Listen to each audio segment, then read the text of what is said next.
अस्सलाम वालेकुम, आप देख रहे हैं मुबशर लुकमान यूट्यूब चैनल। रमज़ान की आमद है और रमज़ान में हमेशा की तरह यहाँ पे एक तूफ़ान बदतमीज़ी शुरू हो जाएगा कि जो अफ्तारी के नाम पे गंद बला जो बेच रहे होते हैं और लोग बेचारे ले रहे होते हैं, फिर बीमार हो रहे होते हैं, किसी का गला ख़राब हो रहा होता है, किसी का पेट ख़राब हो रहा होता है और वो अपने आप को ब्लेम करते रहते हैं कि हम ये कर रहे हैं तो शायद ये कर रहे हैं। लेकिन एक्चुअली हम रमज़ान में हम रोज़ा रख के इबादत करने के बाद जो हम 2 नंबरी करते हैं खाने के अंदर, वो अल्लाह ताला ही उससे हमें बचाए और हमारे करतूतों को ठीक करे, तो उसकी मेहरबानी है। हम तो कोई कसर नहीं छोड़ते, गुनाहगार लोग हैं। आज हमने बड़ी स्पेशल रिक्वेस्ट की मोहसिन भट्टी साहब को। भट्टी साहब जो है ना, ये डॉक्टर हैं फूड के और हर किस्म के फूड के, और अब तो अपना यूट्यूब चैनल भी कर रहे हैं और उस पर बड़ी तफसीलें हैं। लेकिन मैंने इनको कहा कि पहले हमें आके बताएं कि रमज़ान में क्या क्या होता है, और अफ्तारी से शुरू होते हैं, फिर हम सहरी पे भी आएंगे। अफ्तारी से शुरू होते हैं कि अफ्तारी में लोग क्या खाते हैं, क्या खाना चाहिए, क्या नहीं खाना चाहिए, हमें कैसे पहचान हो कि यार ये जो तली हुई चीज़ है ये सही है या गलत है, या इससे हमें कोई सेहत के लिए मुज़र है। तो बड़ी साहब, थैंक यू वेरी मच। अफ्तारी कैसे करें जी? सर बहुत बहुत शुक्रिया। ये जो कुछ मैं कर रहा हूँ आपसे ही सीखा है सर। बड़ी मेहरबानी सर, ये जो अफ्तारी के लिए जब भी जाएंगे, आप देखें कि जैसे ही रमज़ान शुरू होगा तो मशरूम ग्रोथ हो जाएगी, जगह जगह पे पकौड़ों समोसों की दुकानें लग जाएंगी और बाकायदा वहाँ पे लाइनें लगी होंगी। अब एक आम कंज्यूमर जब जाए तो उसे क्या देखना चाहिए? उसे ये देखना चाहिए कि जिस ऑयल में फ्राइंग हो रही है, जिस कढ़ाई में फ्राइंग हो रही है, उसके तेल की रंगत कैसी है। ये ना करे कि सिर्फ काउंटर पे जाए और जाके सामान ले और आ जाए। उसे चाहिए कि अपनी सेहत का खुद ख्याल रखे और उस कढ़ाई में जो तेल खौलता हुआ तेल है उसको एक नजर जरूर देखें। और बड़ी साहब, मुझे क्या पता चलेगा एक आम आदमी? जी सर, अगर उसकी रंगत काली हो गई है तो बराए मेहरबानी वहां से ना खरीदे। और दूसरी, या उसको कह के तेल बदलो, या तेल बदले जी। वो कहेगा होने पाया नहीं, अगर होने पाया तो फिर रंगत काली नहीं होगी। हाँ, ठीक है। और दूसरी निशानी उसकी ये होगी कि जब वो तेल जब खौल रहा होगा तो एक तो आग का धुआं है, दूसरा उस तेल में से भी धुआं अगर निकल रहा है, तो इसका मतलब ये है कि वो तेल अपनी उम्र पूरी कर चुका है। अब वो कार्सिनोजेनिक हो चुका है, कैंसरियस हो चुका है, उसके बॉन्ड टूट चुके हैं। भट्टी साहब, आप तो मुझे तरा कटता तो सीधे मेरा अपना गला करके। सर, उसमें से जो तेल में से अगर धुआं निकल रहा है ना भाई, जब कैंसर करा रहे हैं आप तो। सर, हकीकत में कैंसर से कम नहीं है। इससे बेहतर है कि आप मोबाइल ऑयल में फ्राई कर लें। मोबाइल ऑयल कौन सा सस्ता है? सर बेशक सस्ता नहीं है, यानी मोबाइल ऑयल को खाने की चीज तो नहीं है। हाँ। लेकिन वो जितना जहरीला हो चुका है, जितना कार्सिनोजेनिक हो चुका है, सारे बेच रहे होते हैं। तो आपका फूड डिपार्टमेंट का काम नहीं है कि उनको चेक करे जाके? सर वो करते हैं ना, करते हैं जाके। लेकिन हम बात कर रहे हैं पूरे पाकिस्तान की। यहां पे बदकिस्मती से मामला ये है कि पंजाब में तो सख्ती हो गई कि यहां पे उन्होंने खुले कुकिंग ऑयल पे बैन कर दिया और आपको खुला कुकिंग ऑयल नहीं मिलेगा। लेकिन बाकी तीनों सूबों में तो आज भी खुला कुकिंग ऑयल बिक रहा है और खुले आम बिक रहा है। भट्टी साहब, डब्बे वाला कुकिंग ऑयल भी जो है वो कौन सा सही बना रहे हैं? सर अब यही बात, अब माजरत के साथ, मैंने बड़े बड़े हमने केस पकड़े हुए हैं कि जो वो खोते अपना और मुर्दा जानवर जो है उनकी चर्बी गला के उसको तेल डालकर वो लेबल के साथ बेच रहे हैं। ऐसे ही है सर। उसमें ये वाले केसेस बिल्कुल हैं सर। और लेकिन वो फिर भी ट्रेसेबल है, उन्हें पकड़ा जा सकता है कि उनका नमूना फेल हुआ, ठीक है, तो उसे पकड़ा जाएगा। लेकिन खुले वाले केस में तो उसका माई बाप ही नहीं है। और अगर कराची जैसे बड़े शहर में चल जाएं, पिशावर में चल जाएं, कोयटा में चल जाएं, तो जो पंजाब के बाहर हैं, तो भाई पंजाब में कौन सा खोते तो हम ही खिलाते हैं यार यहाँ पे, बाकी तो किसी को खाते नहीं है। सर अब तो इस पे बड़ी सख्ती हो गई, अब खोते का गोश्त नहीं मिलेगा जी, इसलिए टेस्ट अच्छा नहीं आ रहा है। लगता ही है कि आदत पड़ गई है ना उसकी। तो अच्छा, अब सर वापस उधर आ जाए, तो अगर उसमें से तेल में से धुआं निकल रहा है तो वहां से खरीदारी ना करें। दूसरा, अगर उसके पास प्लास्टिक के कैन पड़े हुए हैं, क्योंकि जिससे तेल उंडेलते हैं ना, अगर वो प्लास्टिक के कैन उसकी कढ़ाई के नजदीक पड़े हुए हैं तो समझ जाएं कि ये बंदा खुला कुकिंग ऑयल इस्तेमाल कर रहा है। और खुला कुकिंग ऑयल वो है कि जो सोप ग्रेडेड पाम ऑयल है। अच्छा, वो ये क्या साइंस है कि अगर वो साथ पड़े हैं तो वो खुला है? सर इसलिए कि जो डब्बे वाला है ना, डब्बे वाला तो अपनी ओरिजिनल टिन में आएगा, ठीक है। जो उसने ड्रम की सूरत में लेना है वो उसने कैन रखना है वहां पे, क्योंकि ड्रम तो नहीं बार बार उड़ेल सकेगा। समझ आ गई, ठीक है। तो अब हम अफ्तारी पे क्या करेंगे? हाँ, अफ्तारी पे ये निशानियां याद रखें, और प्लस हमारी वो बहनें, वो माएँ जो घर में कुकिंग करती हैं, वो क्या करें? वो ये करें कि जिस कढ़ाई में फ्राइंग कर रही हैं, एक चम्मच ले लें, चम्मच को 3 इंच पे निशान लगा दें, 3 इंच पे निशान लगा के कढ़ाई में यूं डिप करें। और अगर उसकी ये टिप जो है ये ऑयल में से नजर ना आ रही हो, तो इसका मतलब ये है कि जो उनके घर पे ऑयल है वो अब खत्म हो चुका है, वो अपनी उम्र पूरी कर चुका है। उस ऑयल में मजीद पकौड़े समोसे फ्राई ना करें, ट्रांसपेरेंट होना चाहिए। तो अगर बाहर से ले रहे हैं तो वहां पे भी ये देख लें, धुएं वाली निशानी तो आपको वाज़ेह नजर आएगी। उसकी छत के ऊपर बाकायदा ग्रीस जमी हुई होगी, वहां से तेल में से धुआं उठता। अगर रेडी पे कर रहा है, फिर रेडी पे कर रहा है तो सर रेडी पे कर रहा है तो धुआं तो आपको, ऑयल का धुआं तो फिर भी नजर आएगा ना। अच्छा, ये हो गया। तो इसका मतलब है कि अब इस रमजान में बड़ा केयरफुल होना पड़ेगा जी है। और अच्छा, फिर अब सहरी पे क्या करें? सर लोग चूंकि आपका प्रोग्राम बहुत देखते हैं, आप पे ट्रस्ट करते हैं, तो आपके प्लेटफॉर्म से जब ये लोगों को मैसेज जाएगा तो इंशाल्लाह जो इस पे अमल करेगा उसकी सेहत बेहतर होगी। हम एक काम नहीं कर सकते भट्टी साहब आपके साथ और फूड डिपार्टमेंट के साथ मिलकर कि हम एक हेल्पलाइन खोल ले रमजान में, और जो हमें कंप्लेंट करता है कि यहाँ पे ऐसा हो रहा है, तो आप और फूड वाले जो है वो छापा मार के चेक करें जरा, क्योंकि मुझे तो पहचान नहीं है, वरना तो मैं खुद चला जाऊँ। लेकिन ये हम कम से कम लोगों को, एक लोग बेचारे कहाँ रिपोर्ट करें। अब इस तरह अगर हम हेल्पलाइन बना देते हैं तो वो उसमें कर सकते। फूड अथॉरिटी की अपनी हेल्पलाइन भी है, और यार वो इश्तेहार देंगे तो पता चलेगा ना किसी को। वो तो बना के बैठे हैं बस चुप करके, और पता नहीं अफ्तारी के टाइम पे कोई सुन भी रहा है कि नहीं सुन रहा। अच्छा, इसमें सर एक और भी आप ऐड कर लीजिए कि हमारे दोस्त सिर्फ पकौड़े समोसे नहीं लेते, ये जाएंगे दही भल्ले लेने के लिए, और दही भल्ले में ये पापड़ी वाले दही भल्ले लेंगे, पापड़ी वाली चाट लेंगे जी। पकौड़े, दही भल्ले, फ्रूट चाट, इसके बगैर तो अफ्तारी का मजा नहीं आता। हाँ। तो सर मजे ले लें या सेहत ले लें? चलो जी, अब उसमें एहतियात कर लें, मजे जरूर ले लें लेकिन थोड़ी एहतियात कर लें। दही भल्ले में क्या करें? अच्छा, अब उसमें जो पापड़ी डलवाते हैं ना, कभी नोट करें सर कि आपने एक पेज ले लें, ये एक आप रोटी बनाते हैं, रोटी गोल होती है, ठीक है? ठीक है, रोटी गोल होती है, उसमें से समोसा पट्टी निकालनी है उन्होंने, और उसको स्क्वायर कट में काट देंगे। अब उसकी जो गोलाइयां हैं, वो गोलाइयां जो कतरने हैं उसकी, वो कहां जाती है? वो पापड़ी में बनेंगी, वो तल के पापड़ी बनाएंगे, ठीक। अच्छा, अब इसमें सर होता क्या है जी? इसमें होता यह है कि जिस जगह पे पापड़ी बनती है, ये वो जगह है जहां पे समोसा पट्टी और रोल पट्टी जो है वो तैयार की जाती है।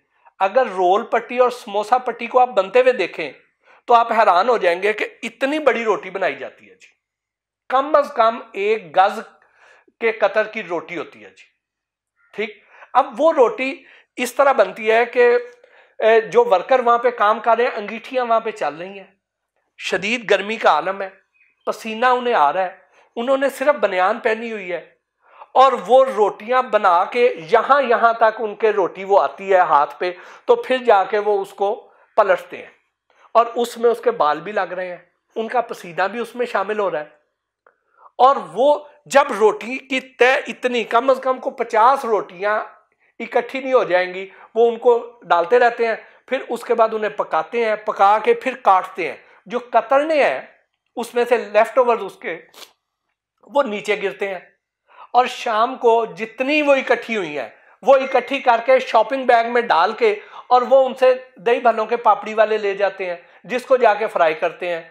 अब ये वाली जो दही भल्ले की पापड़ी है, इसकी कभी आप शक्ल गौर से देखें कि कतर उसमें से स्क्वायर काटने के बाद उसके कोने से जो बचेंगे, ये वाली पापड़ी जितनी भी होगी, इसके कोने आड़े तिरछे से ये होंगे। पापड़ी कभी आपको स्मूथ एक साइज की, एक शेप की नहीं मिलेगी, उसका मतलब यह है कि अगर एक शेप की मिल रही है, एक साइज की मिल रही है, तो वो खास तौर पे पापड़ी के लिए ही बनाई गई थी। उफ भट्टी साहब, आपसे मिलने के बाद तो खाना खाने को दिल नहीं करता मेरा। आपके घर वाली क्या करती है? सर मैं तो ये तो सर कोई बड़ी साइंस ही नहीं है। घर पे बन सकती हैं, हमारी माएँ बहनें घर पे रोटी बना सकती हैं, पराठा बना सकती हैं, तो पापड़ी घर में क्यों नहीं बना सकती? भाईजान मैं तो नहीं बनवा सकता अपने घर में, कुक रखूँ तो उससे बनवा लेता हूँ, अलग वैसे तो नहीं बन सकती। आगे बताएं।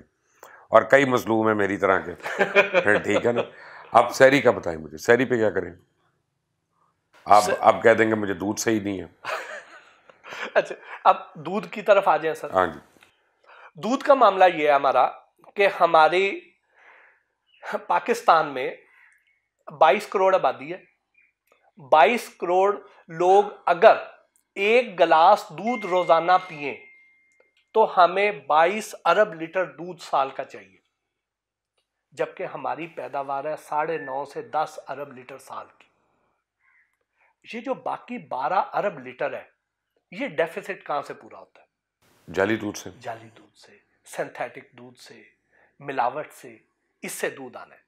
अब ये जो दूध आएगा, इसके लिए हम इंशाल्लाह फिर एक सेशन और रखेंगे, और जिस तरीके से आप जाली दूध को चेक कर सकते हैं, पकड़ सकते हैं, वो यहाँ पे हम और डब्बे में जो दूध मिल रहा है वो जाली नहीं है क्या? अच्छा, अब जो डब्बे वाला दूध है ना सर, वो ट्रेसेबल है, उसको पकड़ा जाता है। सुप्रीम कोर्ट में भी आपने देखा है, केस भी चला था, तो इनको चेक किया जा सकता है। जो खुला दूध है उसको वो ट्रेसेबल नहीं है। अल्टीमेटली हमें जाना पैक दूध पे है, लेकिन अगर दूध का मसला हमने हल करना है तो हमें ये करना चाहिए कि हमें फार्मर को दूध की सही कीमत देनी पड़ेगी जी।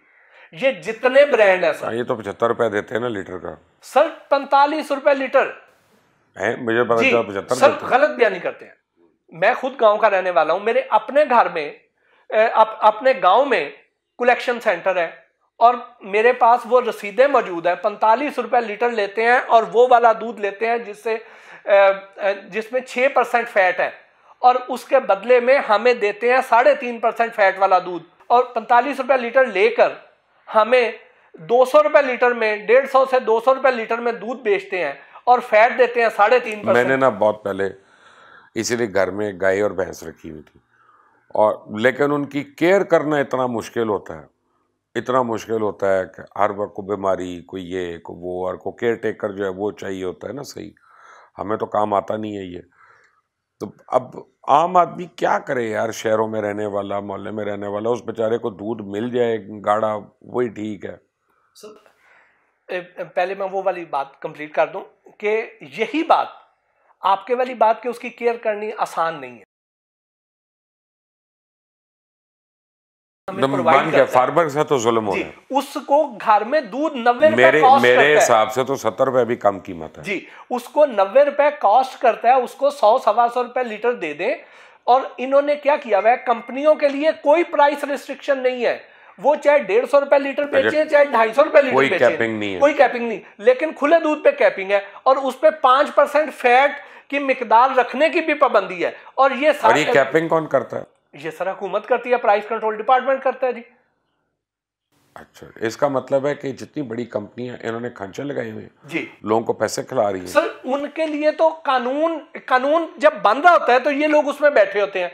ये कानून अपनी मर्जी के बनवाते हैं। इन्होंने अपने लिए कोई कानून बनने नहीं दिया।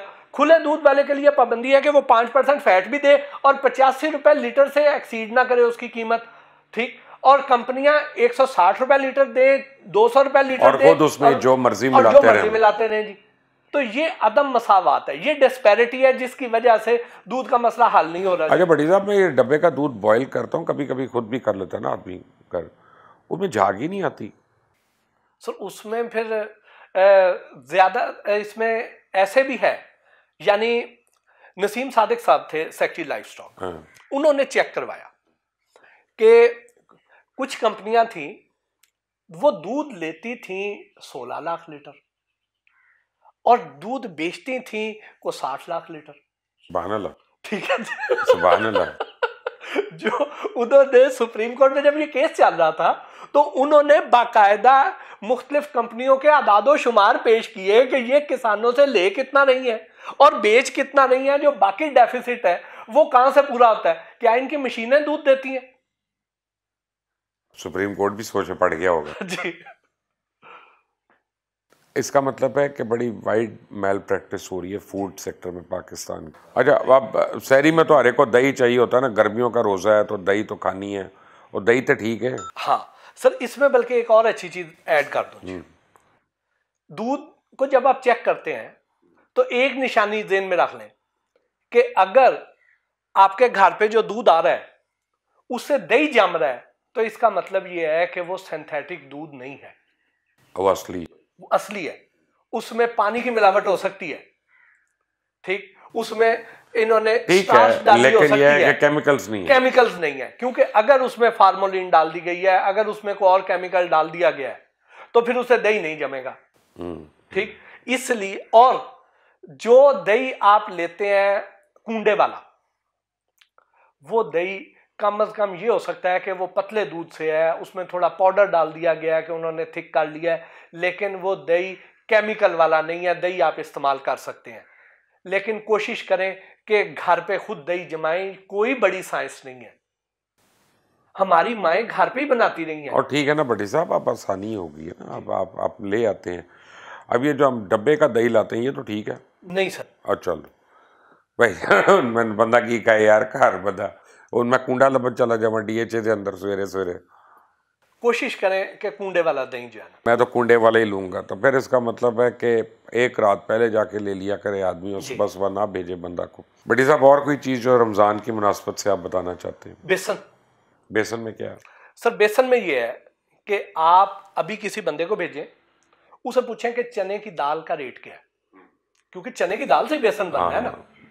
350 रुपए नहीं सर, वो तकरीबन 110 रुपए 120 रुपए के करीब चने की दाल मिलेगी जी, और बेसन का रेट भी वही है। हालांकि चने की दाल को पीसेंगे तो फिर बेसन बनेगा, उसमें प्रोसेसिंग कॉस्ट इन्वॉल्व होगी, ट्रांसपोर्टेशन इन्वॉल्व होगी, प्रॉफिट मार्जिन उसमें ऐड होंगे। तो बेसन महंगा होना चाहिए ना, लेकिन ऑलमोस्ट रेट सेम होगा। बल्कि कई बार तो चने की दाल से सस्ता बेसन आपको मिलेगा कई जगहों पे। तो क्या मिलाते हैं उसमें? हाँ, उसमें सर ये मिलाते हैं कि जितनी हमारी होलसेल की मार्केटें हैं, इसमें जिन दालों को कीड़ा लग जाता है वो दालें नहीं फेंकी जाती। वो दालें, कुछ दाल चने की, कुछ कीड़ा लगी दालें, फिर इसमें मकई डाली जाती है, ठीक। यानी चने की दाल अगर रेट है उसका 120 रुपए, तो मकई 50-60 रुपए किलो मिलेगी, तो मकई उसमें डाल दी जाएगी। फिर उसमें मटरी डालते हैं, जो हमारा मटर खुश्क हो जाता है, इसकी भी उसी तरह 2 पीस हो जाते हैं, और ये देखने में चने की दाल जैसा ही लगता है, क्योंकि खुश्क होके सुकड़ जाएगा, ये उसमें डाला जाएगा। अब पकौड़े तुसी बंद करते, अपना दही भले तुसी बंद करते, फ्रूट चाट तुसी मना करती, उन बंदा की खाए ना सहरी ना अफ्तारी। सर बहुत आसान कि आपको पता है कि आपके घर में इस रमजान के महीने में को 5 किलो बेसन यूज होना है। आप 5 किलो दाल लें चने की, उसको साफ कराएं और चक्की पे भेज दें, खुद पिसवाएं। उसमें चक्की वाला भी तो मिलावट कर देता है सर। अपने सामने बंदा खड़ा करके ड्राइवर को भेजे हो सके अपने सामने करके ना करने वाली गल्लां ने ना, बस बंदा सारे काम मैं ही करता रहा। मैं अब घर में कभी मोटर खराब होती है, कभी बच्चे को ड्रॉप करना होता है, तो कभी अपना वो लाइट उड़ जाती है, कोई बंदा और काम है कहने और पाले अपने। सर इसमें मसला ये है कि वो जो कीड़े हैं वो भी पिस के साथ शामिल हो रहे हैं।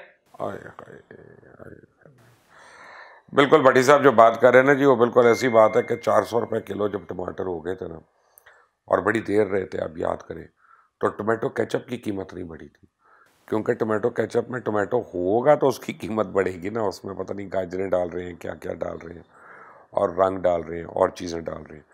तो ये बड़े सीरियस मसले हैं, और रमज़ान में हमें इसलिए प्योरिटी का ज़्यादा ध्यान देना चाहिए कि अगर हमारी तबीयत ख़राब हो जाए तो हम अपनी इबादत से में खलल पड़ता है, और अपना एक फ़र्ज़ समझ के इस रमज़ान को हमें जितनी मिलावट वाले खाने हैं उनको ना करनी चाहिए।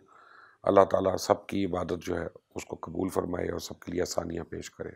अल्लाह हाफ़िज़।